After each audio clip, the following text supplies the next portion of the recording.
When did you decide to apply for this prize? Yeah, so I actually got the recommendation from Bill Graves from DMI to apply for this award, and I graduated with my PhD on August 15th of 2021, and so I fit the description, and it was a wonderful opportunity. IDF is, foundational to connecting everybody from across the world in the dairy industry.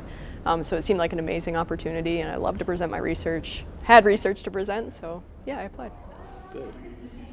How can the prize help you to accelerate your career in this sector?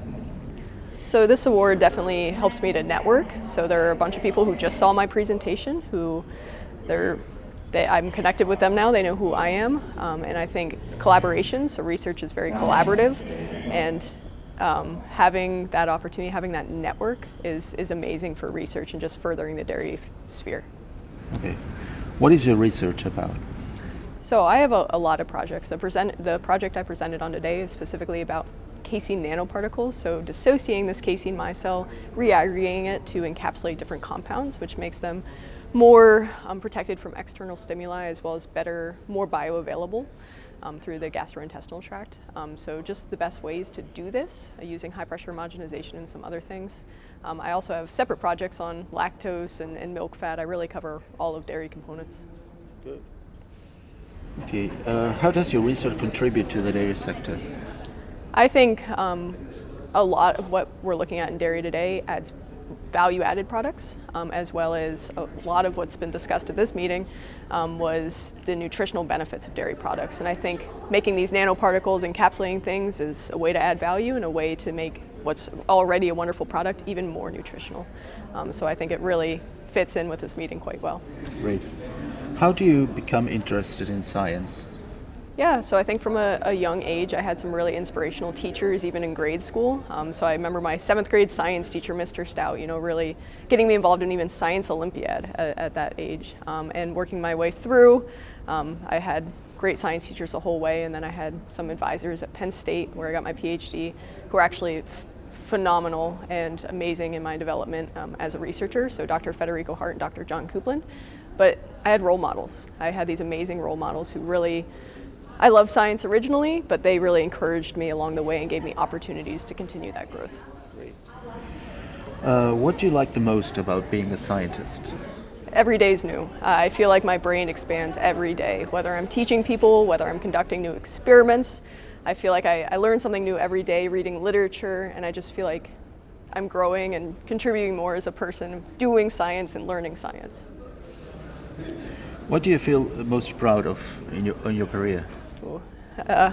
That's a tough one, because getting my PhD was amazing, but I've also had opportunities like this, right, where I have an international audience to present to and to hear my research. I've been to a lot of different conferences. They're all amazing opportunities, and I think I would not be doing myself a favor by picking one, but getting my PhD and defending that was pretty awesome. What advice would you give to a girl hoping to pursue a career in science?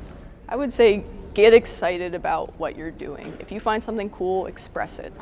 Don't be afraid to share what you're passionate about, because how many people can get in front of an audience and get excited about milk, right? I think milk is awesome. I'm going to talk about it. And I think young women, when they get excited about something, don't be afraid to express it. You're going to have so many people along the way who will encourage you and build you up. There will be a couple people that you should just, express over them, because science is awesome, and express it. Okay, well, thank you so much, and congratulations again. Thank you. Why did you decide to apply for the prize? So I got to know from my boss, VP R&D, that there is an award, and when I look through the award, it looks like good contribution towards the science, so that I can present my work at good platform. So I decided to apply for it. Good. Yeah. How can the prize help you accelerate your career in the sector?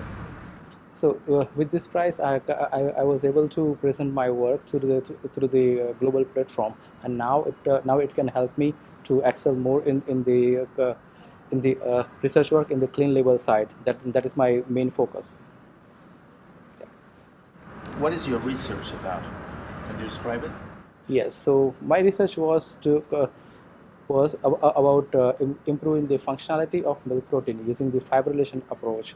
And with this fibrillated ingredients, we can reduce the use of non-dairy ingredients such as like gums and other stabilizer, and we can get the same improved functionality with milk protein concentrates and isolates at same protein level. How does your research contribute to the dairy sector? So with this research we have improved ingredients, and this ingredient can help us to produce more clean label dairy products with lesser ingredient. Okay, well, thank you so much and congratulations. Why did you decide to apply for this prize? So the main reason for applying for this prize was, in my belief, that dairy science and technology and dairy industry is a route for giving a lot of dairy products for people all around the globe, for nutrition and nourishment. As well, dairy industry plays an important role in our economy nowadays. So all the production, distribution of dairy commodities, it's very important. Another thing is to inspire new motivated people as well, because having this opportunity as a very young scientist during my PhD studies to get this prestigious award, other people can actually apply in the future, and having a lot of young minds around, we can have a lot of solutions, possible solutions for some problems that the dairy industry is facing at the moment. Good. How can the prize help you to accelerate your career in the sector? It definitely can help a lot. First and foremost, we know that the dairy science is very versatile science, and dairy technology as well, and it's changing from day to day. And having a chance to promote my study and the whole team study in front of audience that works every day in dairy science and technology, it actually helps me to make connections and to contribute to a knowledge sharing with other people. And as I mentioned, all these problems that the dairy industry might facing at the moment, such as sustainability or genetic variants of milk proteins and how to improve some products, this can actually accelerate this award for my future in the field. What is your research about? My research is about the genetic variants of beta-casein, which is one protein of the casein micelle, and it comes predominantly in two different forms, A1 and A2, which are different in just only one amino acid. So we wanted to see how this beta-casein, just only one amino acid difference, might influence the technological properties of dairy commodities, which is and yogurt being the most popular, and also the human health through investigating the semi-dynamic in vitro digestions. How does your research contribute to the dairy sector? It contributed, in my opinion, to some extent a lot, because there was a huge gap about A2 milk in the literature. People were saying a lot, and lots of scientists, how one milk can liberate some peptides which can be very bad for the human health. But then we wanted to flip the coin and said, okay, let's do something else. Let's see how this milk can influence the technological properties like gelation of milks, heat stability, and it was first time in the literature, so that was a groundbreaking study, and we actually succeeded in answering so many questions from the dairy industry. Okay, well, thank you so much. And Thank you very much. again. I appreciate it.